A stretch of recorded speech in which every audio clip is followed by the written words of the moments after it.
नमस्कार दोस्तों, मैं ज्योतिष आचार्य वासुदेव मिश्रा आपका अपने चैनल एस्ट्रो मास्टर वासु में हार्दिक अभिनंदन करता हूं। दोस्तों, आज का यह ज्योतिष का कार्यक्रम आप लोगों के लिए यानी कि वृश्चिक राशि वालों के लिए बड़ा ही खास कार्यक्रम साबित होगा। आज हम चर्चा करेंगे न्याय के कारक शनि के वक्री चाल प्रभाव के बारे में। जी हाँ, न्याय, अधिकार, कर्म और सेवा के ग्रह शनि 30 जून 2024 से लेकर 15 नवंबर 2024 तक वक्री रहेंगे। तो ऐसे में बड़े विस्तार के साथ जानने का प्रयास करेंगे कि शनि अपनी स्वयं की मूल त्रिकोण राशि में वक्री चाल चलते हुए आप सभी वृश्चिक राशि के जातकों को किस प्रकार से प्रभावित करेंगे। जी हाँ, सभी बातें विस्तार के साथ जानेंगे, इसलिए कार्यक्रम को अंत तक देखने का प्रयास कीजिए। और अगर आप अपनी जन्म कुंडली पर हमसे परामर्श लेना चाहते हैं तो आपको हमारा कॉन्टैक्ट नंबर डिस्क्रिप्शन बॉक्स में और वीडियो के अंदर मिल जाएगा, जहां से आप या तो व्हाट्सएप के माध्यम से या फिर डायरेक्ट फ़ोन कॉल के थ्रू अपॉइंटमेंट लेकर अपनी जन्म कुंडली का विस्तार पूर्वक अध्ययन करवा सकते हैं। जी हाँ, अब देखा जाए तो जब कोई ग्रह वक्री होता है तो उसका अच्छा या फिर बुरा दोनों करने की क्षमता कई गुना ज़्यादा बढ़ जाती है। वक्री ग्रह को हम डेस्टिनी प्लेनेट बोल सकते हैं। इसलिए ग्रह जब वक्री होता है तो बहुत अधिक ठोस परिणाम प्रदान करता है।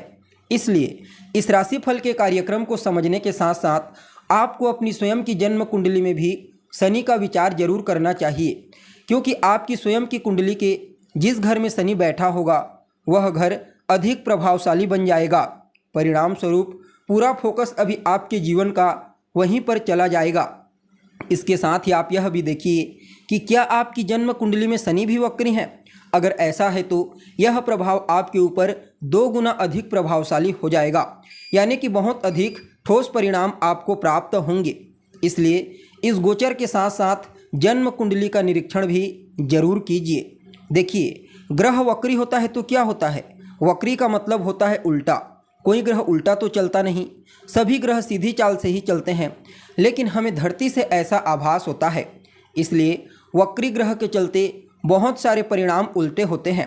वक्री ग्रह को पुनर्जन्म का कारण भी कहा जाता है, अर्थात जो भी ग्रह वक्री होता है वह हमारे पिछले जन्म के सबसे अधिक बचे हुए कर्मों को दिखाता है। इसलिए जब भी ग्रह वक्री होता है तो वह हमारे पुनर्जन्म के उस कारण को मिटाने का एक अवसर जरूर देता है। इसलिए वक्री ग्रह को समझना बेहद आवश्यक हो जाता है।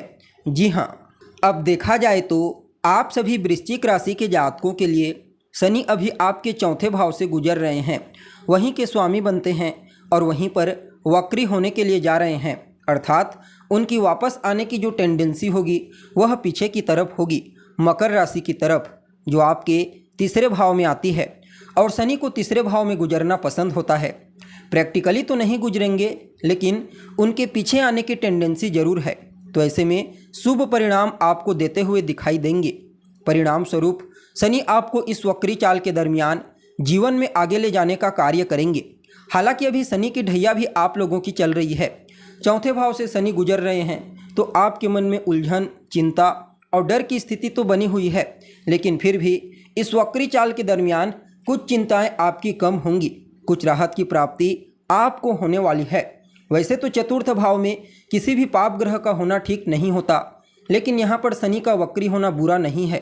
हालांकि कुछ सरप्राइज आपको जरूर देंगे, क्योंकि शनि यहाँ से अपनी 7वीं दृष्टि से सीधे आपके कर्म भाव को देखेंगे, तो किसी न किसी प्रकार का सरप्राइज अवश्य आपको देखने को मिलेगा। ट्रांसफ़र हो सकता है, कोई ट्रेवल हो सकता है। इसके अलावा मूवमेंट को भी दिखाता है तीसरा भाव, तो कहीं ना कहीं अचानक या तो अपने जॉब में आपको ट्रेवल करना पड़े या फिर ट्रांसफ़र हो सकता है, चाहे वह थोड़े ही समय के लिए ही क्यों ना हो, या फिर नौकरी में बदलाव की संभावना नज़र आ रही है। खास तौर पर जो लोग शनि से प्रभावित क्षेत्रों में काम करते हैं उनके लिए प्रभाव बहुत अधिक बढ़ जाएंगे। शनि के प्रभाव क्षेत्र में कौन से सेक्टर आते हैं? तो देखिए, एनर्जी का सेक्टर, पेट्रोल केमिकल, लोहा, रियल इस्टेट, कृषि अर्थात फार्मिंग, इन सभी चीज़ों पर शनि का अधिकार होता है। तो इन क्षेत्रों में जो लोग काम कर रहे हैं उनके लिए शनि कुछ अच्छे रास्ते, नए रास्ते खोलते हुए नज़र तो जरूर आएंगे, लेकिन आपकी भाग दौड़ बढ़ जाएगी। यानी कि आप मेहनत करेंगे, उसी हिसाब से आपको शनि आगे लेकर उत्तरोत्तर सफलता प्रदान करने का प्रयास करेंगे।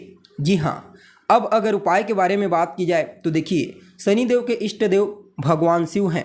परिणाम स्वरूप शिव की उपासना से शनि बहुत अधिक प्रसन्न होता है। इसलिए शिव स्वरूप हनुमान जी की आराधना करना इस वक्री चाल को आपके लिए श्रेष्ठ परिणाम प्रदायक बना देगा। इसके अलावा इस धरती पर भगवान शिव के दो जागृत स्वरूप कहे गए, एक तो प्राण प्रतिष्ठित शिवलिंग और दूसरा प्राण प्रतिष्ठित रुद्राक्ष। शनिदेव के दो रुद्राक्ष कहे गए, 7 मुखी रुद्राक्ष और 14 मुखी रुद्राक्ष।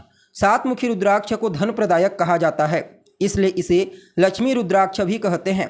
लेकिन 14 मुखी रुद्राक्ष शनि का हायर डायमेंशन रुद्राक्ष होता है, जो थोड़ा महंगा मिलता है। इसलिए जिनके पास अर्थ की कमी हो वह 7 मुखी रुद्राक्ष पहन सकते हैं। अगर आप 7 मुखी रुद्राक्ष के साथ 3 मुखी रुद्राक्ष को भी कॉम्बेट करके धारण करते हैं तो इससे इसका पावर काफ़ी हद तक बढ़ जाएगा। और जिनके पास पैसे हो, खर्च कर सकते हैं श्रद्धापूर्वक, तो वे 14 मुखी रुद्राक्ष पहन सकते हैं। थोड़ा महंगा मिलेगा लेकिन इसके फायदे भी अनंत हैं। जी हाँ, तो दोस्तों कैसी लगी आपको जानकारी? उम्मीद करते हैं जानकारी आपको पसंद आई होगी। जानकारी अच्छी लगे तो इसे अपने दोस्तों के साथ, अपने रिश्तेदारों के साथ शेयर जरूर करें। अभी के लिए बस इतना ही। पुनः मुलाकात होगी एक नए और ताज़ा एपिसोड में। तब तक के लिए आप हमें इजाज़त दीजिए। नमस्कार।